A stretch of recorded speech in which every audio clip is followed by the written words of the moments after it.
Hola, mi nombre es David McFarland y hoy vamos a ver la lección 7, información necesaria para establecer la salvación parte 3. Y vamos a hablar de la ilustración del puente. Probablemente la forma más eficaz de presentar el Evangelio que utilizo regularmente. Voy a empezar leyendo el capítulo 8 de Hechos. La Biblia nos anima mucho a hacer evangelismo a medida que aprendemos a hacerlo y ver cómo la iglesia primitiva se extendió a un mundo hostil con las buenas nuevas del Evangelio y aprendemos a hacerlo por nosotros mismos. Dice en Hechos 8:1, ese día estalló una gran persecución contra la iglesia en Jerusalén y todos, excepto los apóstoles, estaban esparcidos por Judea y Samaria. Aquellos que habían sido esparcidos predicaron la palabra a donde quiera que iban. Así que aquí hay un ambiente hostil. Los cristianos corren por sus vidas, pero dice, a medida que iban, predicaron la palabra a donde quiera que iban. Estos no eran los apóstoles, nos dice aquí que se quedaron en Jerusalén. Entonces la gente que fue con las buenas noticias eran fontaneros, o carpinteros, o quizá maestros, o quizá policías. Tendrían una profesión como la suya, o como la mía. Eran miembros ordinarios, y Dios usó a estos miembros para tomar el Evangelio de Jerusalén a todo el resto del mundo. Dios no ha cambiado su plan. Todavía quiere usar a gente como usted y yo para ser testigos. Sí, hay algunas personas que tienen el don de un evangelista y vamos a estar hablando de ellos, pero también todos somos capaces de ser testigos. Ahora, la iglesia primitiva en Hechos es muy parecida al mundo en el que usted y yo vivimos hoy. En muchos países hay una hostilidad contra la fe cristiana. En muchos países nunca han oído hablar de Jesús. Es muy parecido al libro de los Hechos. Aquí tengo 6 cosas que la iglesia primitiva hizo que me anima a hacer y espero que a usted también. Número 1. Tuvieron que educar a la gente. Tuvieron que educar a la gente acerca de Jesús porque Jesús no era conocido. Era una nueva religión. No todo el mundo habría oído hablar de Jesús. Como mucha gente que conoce y yo conozco, tal vez nunca haya oído hablar de Cristo, incluso si fueron criados en un país llamado cristiano. 2. Tenían que predisponer a la gente hacia el cristianismo, porque había persecución. La gente odiaba a los cristianos, los estaban matando y martirizándolos, y como alimento para leones. Así que tenían que hacerlo en un ambiente hostil y negativo, tenían que hacer cosas y vivir de tal manera que predispuso a la gente hacia el cristianismo. Eso todavía sucede hoy. Tuve el privilegio de ser invitado a hablar en una universidad en Yogyakarta, Indonesia. Esa universidad, iniciada por el Dr. Chris Marantika, es un lugar increíble. Hablé con unos 550 estudiantes durante toda una semana y les enseñé sobre evangelismo. Estos estudiantes no pueden graduarse de su universidad hasta que hayan plantado al menos una iglesia en un pueblo musulmán donde no haya otro testigo cristiano, con un mínimo de 30 creyentes bautizados. El hombre que estaba traduciendo para mí, que llegué a conocer, llamado Heru, un joven piadoso maravilloso, hizo toda mi traducción. De hecho, me dijo que estaba traduciendo para un hombre y se dio cuenta de que el sermón del hombre no conectaba con la audiencia. Dijo, este hombre para el que estaba traduciendo era de Alemania y yo estaba en una pequeña zona tribal donde la gente nunca había visto demasiada gente blanca y estaba traduciendo y la historia de apertura del alemán sobre el aeropuerto de Stuttgart y el carrusel de equipaje en el aeropuerto. Estas personas tribales nunca habían visto un avión que no fuera en el cielo. Y así de inmediato dijo, yo prediqué mi propio sermón. Nunca traduje para él en absoluto. No sé si hizo eso también conmigo. Pero este hombre, Heru, me llevó a un pueblo, donde nosotros, como iglesia, habíamos ayudado a pagar por la construcción de una iglesia. Y me mostró la pequeña iglesia y luego me contó cómo había plantado esa iglesia. Y dijo, fui a este pueblo musulmán con un proyector, un generador y una sábana. Y colgué la sábana en el árbol. Y esa noche invité a todos a ver una película cristiana sobre venir a conocer a Cristo. Los mulás se enojaron, tienen a sus matones hombres grandes por venir, y ellos vinieron y me golpearon y rompieron algunos de mis huesos y rompieron mi equipo y rompieron la sábana, lo dañaron todo y me echaron del pueblo. Me tomó varios meses antes de sanar, pero volví a la misma aldea. Cuando me vieron volver, de nuevo, los mulás enviaron matones para golpearme. Me golpearon, pero no tan mal como la primera vez, y no rompieron mi equipo como antes. Un mes después, dijo, volví a la misma aldea otra vez. Esta vez estaban demasiado avergonzados para golpearme de nuevo. Así que el mulá consiguió poner heces humanas por todo el campo donde íbamos a encontrarnos, para que los aldeanos no vinieran. Pero cuando los aldeanos se enteraron de que yo venía, se anunció a los otros pueblos también, y todos vinieron. Porque dijeron, si a este hombre seguimos golpeando y sigue regresando, debe tener algo importante que decir. El lugar estaba lleno, él dijo. Mostré la película y muchos de ellos se convirtieron en creyentes, y los bautizamos, y ahora hay una iglesia en ese pueblo. Verá, lo que sucede en el libro de Hechos todavía sucede en muchos países hoy en día. De la misma manera, por las mismas razones.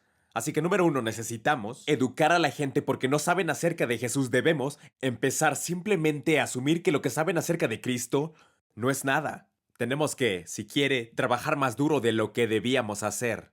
Tenemos que explicar más simple de cómo lo hacíamos antes. Hay que educar a la gente. Tenemos que predisponerlos hacia el Evangelio con la forma en que vivimos. Número 3. Debemos persuadir a la gente de que la fe cristiana es una fe real. Había en la época de Hechos muchas religiones. Los griegos tenían todo tipo de filosofías. Había religiones que fueron recogidas por los romanos de todos los países que habían conquistado. Y así, los cristianos tuvieron que persuadirlos de que la fe cristiana era real. Tenían que saber explicar el evangelio de una manera que fuera comprensible en esa cultura. Luego, tuvieron que llamar a la gente a creer. Tuvieron que llamarlos para tomar la decisión de dar su vida a Cristo. Tuvieron que llamar a la gente para que se bautizara en agua, como vimos con Felipe y el eunuco etíope. Y luego tuvieron que abrazar a la gente, tuvieron que abrazarlos y decirles que necesitaban unirse a la iglesia y formar parte de la comunidad de los creyentes y abrazarlos. Y finalmente, la iglesia era transcultural. Alcanzaron a personas de diferentes idiomas y grupos culturales. Había un artículo que leí en el New York Times. El autor fue Gaylord Nelson y dijo esto.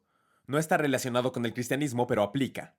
La prueba definitiva de la conciencia de un hombre puede ser su voluntad de sacrificar algo hoy para las generaciones futuras, cuyas palabras de agradecimiento no se escucharán. Cuando se trata de evangelismo, los que conocemos a Jesús tenemos que sacrificar hoy para las generaciones futuras. Cuando llegué a Cristo, soy el primer cristiano de mi familia. Mis abuelos no eran creyentes. Yo fui el primero. Ahora mi esposa es creyente, mis hijos son creyentes, algunos de mis nietos se están convirtiendo en creyentes. Verá que nos sacrificamos ahora para el cambio que ocurrirá para las generaciones futuras. No se trata de mí, se trata del futuro del Evangelio. Así que, ¿cómo presentamos el Evangelio?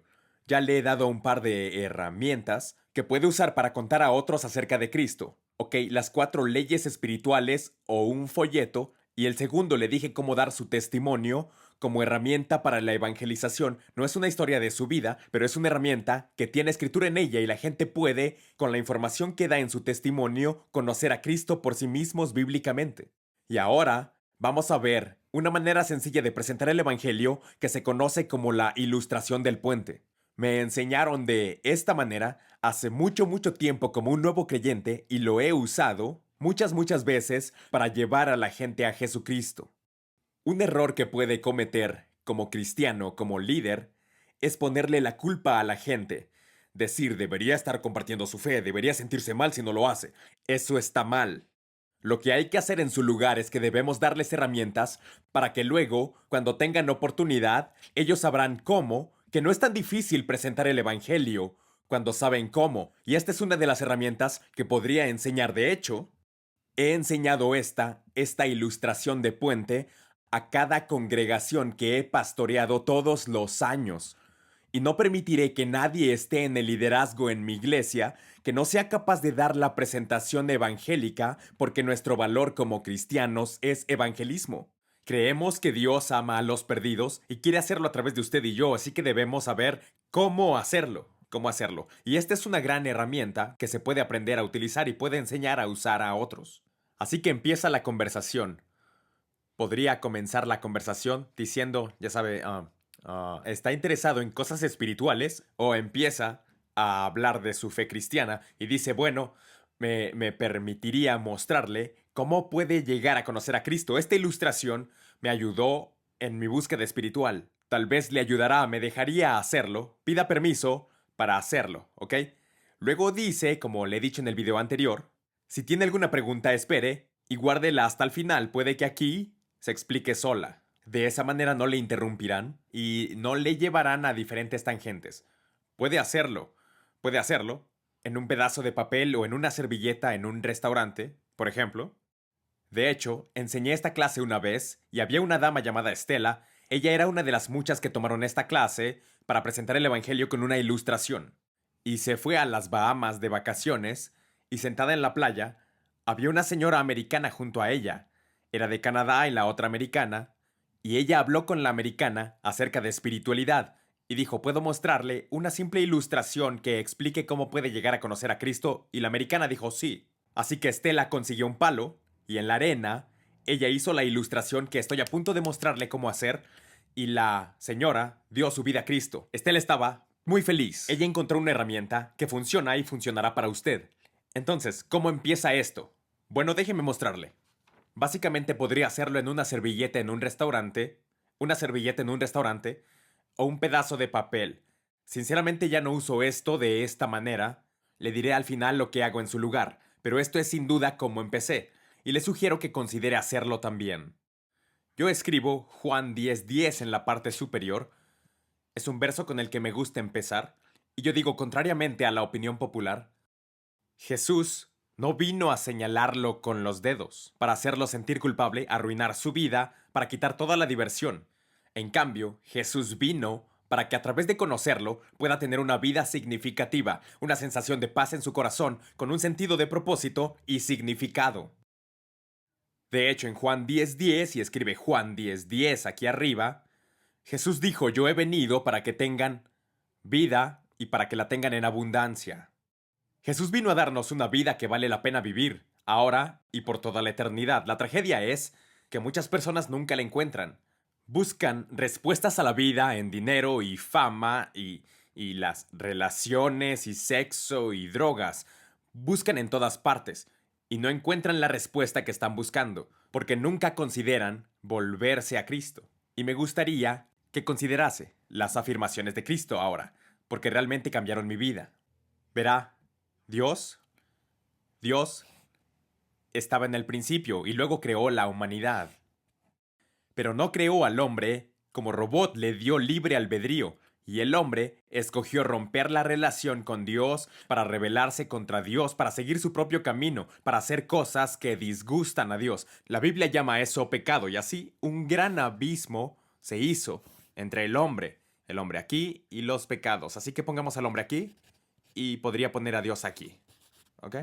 Y hay una separación de Dios. Y dice en Romanos 3:23, y quiero que escriba eso, por cuanto todos pecaron y están destituidos de la gloria de Dios. Todos, cada hombre, cada mujer, cada niño, ha pecado, incluso si hemos cometido un solo error. Si para llegar al cielo necesitara un puntaje perfecto, nadie lograría entrar, porque nadie tiene un puntaje perfecto. Por cuanto todos pecaron y están destituidos de la gloria de Dios. Entonces, Romanos 6:23, y puede escribir esto aquí, dice, porque la paga del pecado es la muerte espiritual, y nunca conoceremos esa paz con Dios. No conocemos a Dios. ¿Ok? De hecho, tratamos de alcanzar la mano de Dios con buenas obras, tratamos de llegar a Dios siendo personas moralmente buenas, tratamos de alcanzar la mano de Dios por cosas religiosas, iluminación de incienso o velas o algo así. Todos quieren obtener la aprobación de Dios, pero no hay forma de obtener la aprobación de Dios, porque no tenemos nada que Dios necesite. Nada. Así que intentamos todas estas maneras de llegar a Dios, pero no son buenas. Pero la segunda parte de Romanos 6:23 dice, porque la paga del pecado es muerte, más la dádiva de Dios es vida eterna en Cristo Jesús, es un regalo. Ahora, un regalo es un presente que usted no compró y que no ganó y tal vez ni siquiera merece. Hay alguien que le ama y que se lo da gratis. A veces le dan regalos envueltos en papel con su nombre, y en época de Navidad, si tiene esta tradición en su país, los ponen debajo del árbol de Navidad. Y así bajo el árbol de Navidad sería un regalo de salvación con su nombre en él. Usted no se lo ganó, se le dio porque alguien le ama, pero ese regalo no es bueno hasta que realmente abra el presente y saque el suéter o lo que haya en él y se lo ponga. Y así es con Dios. El hombre está separado de Dios, pero Dios nos ama tanto que nos dio a Cristo. Y de hecho, aquí puede escribir Juan capítulo 14, versículo 6, donde dice, Jesús dijo, yo soy el camino, la verdad y la vida. Nadie viene al Padre sino por mí. Dios ha hecho un camino hacia Él y es a través de la muerte de Jesucristo en la cruz. Y tal vez quiera dibujar una cruz aquí, así. Entonces puede escribir Juan 3:16, porque Dios amó tanto al mundo que dio en la cruz a su único hijo que quien sea, independientemente de su pasado, quien crea en él, no perezca, mas tenga vida eterna. Así que estamos hablando de un regalo gratuito que usted recibe. Pero no es suficiente saber eso, ¿ok? Quizás sabe acerca de Dios, tal vez sabe acerca de Cristo, pero no es suficiente saber al respecto. Tiene que tomar una decisión para recibir a Cristo o dejarlo fuera de su vida. De hecho, en el libro de Apocalipsis, capítulo 3, versículo 20, y tal vez desee escribirlo aquí, el libro de Apocalipsis 3:20 dice, y Jesús está hablando aquí, dice, estoy a la puerta y llamo. Si alguno, oye mi voz y abre la puerta, entraré y cenaré con él y él conmigo. Y Jesús, tal vez a través de esta conversación que usted y yo estamos teniendo, tal vez Dios está llamando a su puerta y diciendo, te amo. Puedes conocer mi amor. Tocar a la puerta es como si fuera a su casa, que yo toque la puerta y se asome por las cortinas y diga, es David McFarland. Shh, vamos a fingir que no estamos hoy. O toco a su puerta y se asoma por la cortina y dice, es David McFarland. Abre la puerta y dice, adelante, le hemos estado esperando, vamos. Mi casa es su casa, siéntase en casa. Debemos tomar una decisión. Tenemos la manija de la puerta en el interior de nuestro corazón. O podemos decir, Dios, no quiero tu regalo del perdón. No te quiero en mi vida, quédate afuera. O espero que haga esto y diga, quiero abrir la puerta y te pido que vengas a mí, a mí. Y luego puede escribir Juan 1, versículo 12. Juan 1, versículo 12 dice, mas a todos los que le recibieron, a los que creen en su nombre, les dio potestad de ser hechos hijos de Dios. Necesitamos recibir a Cristo. Ese fue el verso que más me impactó cuando yo era joven, a los 18 cuando lo escuché. Y no di mi vida a Cristo sino hasta los 23 años. Pero nunca olvidé que no basta con saber acerca de Jesucristo. Tiene que tomar una decisión con lo que va a hacer con Cristo. ¿Va a dejarlo afuera o va a comenzar esa relación con Jesucristo? Ahora podrá decirme, David, ¿cómo empiezo esa relación con Jesucristo? Bueno, la forma en que comencé fue que simplemente hice una pequeña oración. De hecho, podríamos orar juntos. Y la oración que hice podría reflejar en qué punto está usted. Fue algo así. Dios, creo que soy un pecador. He cometido errores. Perdóname por mis errores. Me arrepiento de mi pecado. Te pido, Señor Jesús, que por favor vengas a mi vida. Creo que tú eres el Hijo de Dios y moriste por mi pecado y fuiste enterrado y resucitado y ahora vives para siempre. Te pido, Jesús, que por favor vengas a mi corazón. Pongo mi mano en tu mano. Quiero seguirte a partir de este día. Cuando hice esta oración, era el comienzo de una relación con Dios. Mi vida cambió totalmente, de un instante al otro. No siempre sucede tan rápido, pero cuando empieza su primer paso con Cristo es un comienzo. Así que, entonces, si usted está haciendo este diagrama, les dice, ¿estaría dispuesto a hacer esta oración conmigo ahora mismo? Casi siempre la gente dice sí. A menudo hay una unción del Espíritu Santo cuando comparte y se rompen en lágrimas y comienzan a llorar. Y dicen, siempre he querido hacer esto. Mucha gente me dice, he querido hacer esto durante años, no sabía cómo, gracias por decírmelo. Y ore con ellos justo ahí, y luego ellos a veces dirán, no, no me interesa. Así que podemos hablar de eso en un momento. Hablaremos de eso. Así que, si le dicen que no a usted, ¿cuáles son las cosas que debería hacer? ¿Qué son esas cosas? Bueno, déjeme decirle lo que pasaría si alguien le dice, bueno, gracias por compartir eso, pero no estoy listo para aceptarlo. Entonces pregúnteles, ¿qué le está frenando? Tal vez digan, sabe, no me siento como un pecador. Y una señora me dijo, pero soy una pecadora buena. Y le dije, estoy seguro de que sí. Pero tal vez quiera decir que tiene un marco de referencia cristiano. Podría decir, tal vez conozca los 10 mandamientos. ¿Alguna vez ha mentido? Si hemos quebrantado un mandamiento, eso nos convierte en pecadores. O tal vez le dicen, yo no entiendo la cruz. En ese caso, tal vez quiera mostrarles Hebreos 10, versículo 11 y 14, o Primera de Juan, capítulo 2, versículo 2. O tal vez le digan a usted, no estoy realmente listo para recibir a Cristo. Entonces puede decir, ¿qué se interpone en su camino? Y diga, no cierre la puerta ni se aleje. ¿Qué se interpone en su camino? ¿Cómo puedo ayudarle? Tal vez tienen miedo de que estén pensando qué van a decir mis amigos, y así que necesita escucharles. O tal vez le digan, creo que necesito más tiempo. Si dicen eso, usted dice, bueno, yo respeto eso. ¿Qué tal si nos reunimos el martes en la cafetería de una esquina? O tal vez ellos piensan que tienen que hacer algo. Muchas religiones le hacen creer que debe ganarse el favor de Dios. Y sienten que tienen que hacer algo. Hay muchas religiones tradicionales, incluso las cristianas, que se tratan más de salvarse a través de obras. Y les decimos que pueden encontrar el perdón por gracia no merecida. Me gusta la historia que a Ruth Graham, la esposa del Dr. Billy Graham, le contaron. Tenía un carpintero trabajando en la casa y dijo, ¿conoce a Cristo? Y el hombre dijo, no, no conozco a Cristo, Dios nunca aceptaría a alguien como yo. Y así, Ruth Graham contó esta historia, una gran historia. Ella dijo, había un niñito. Este niño era un rebelde de la calle, esto pasó hace más de 100 años en Estados Unidos. Y este niño vio que había una reunión que estaba sucediendo y el edificio estaba lleno de gente. Y así él estaba interesado. Debe haber algo bueno pasando dentro, tal vez un circo. Así que trató de entrar y había tanta gente en la sala llenando este auditorio que no podía entrar por la puerta, así que intentó por la ventana.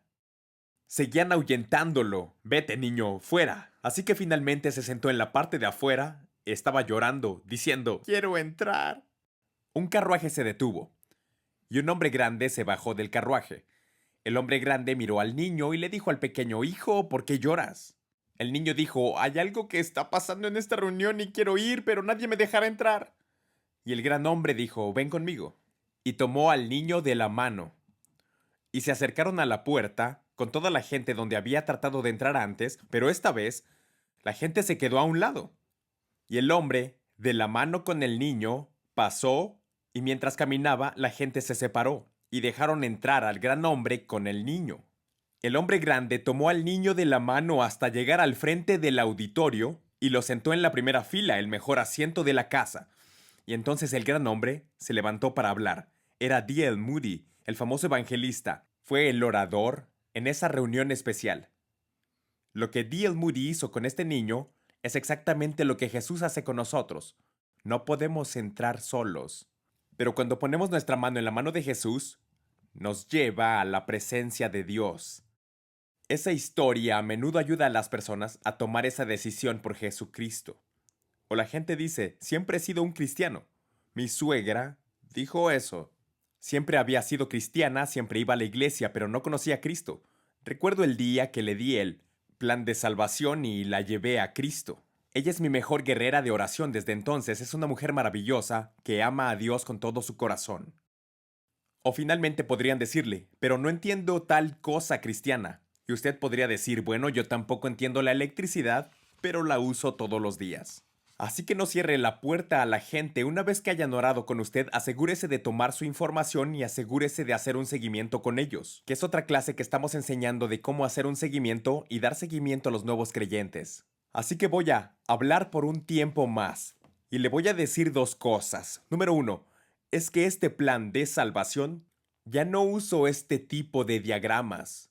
En realidad lo hago con una mesa, con saleros y pimenteros y muestro cómo están juntos y separados. Use su creatividad de cómo presentar el Evangelio. Puede utilizar también este diagrama usando un solo versículo, Romanos 6:23. Y dice, la paga del pecado es muerte, la paga del pecado es muerte, y pone de este lado, la dádiva de Dios es vida eterna. Y luego pone la cruz a través de Jesucristo el Señor. Puede hacer lo mismo con solo memorizar un versículo de la Biblia. Cuando termine el dibujo, podrá venderlo en eBay. Solo bromeaba. Eso es solo una broma. Podrá dárselo a la persona para que se lo lleve. Espero que hayamos aprendido algo sobre esto.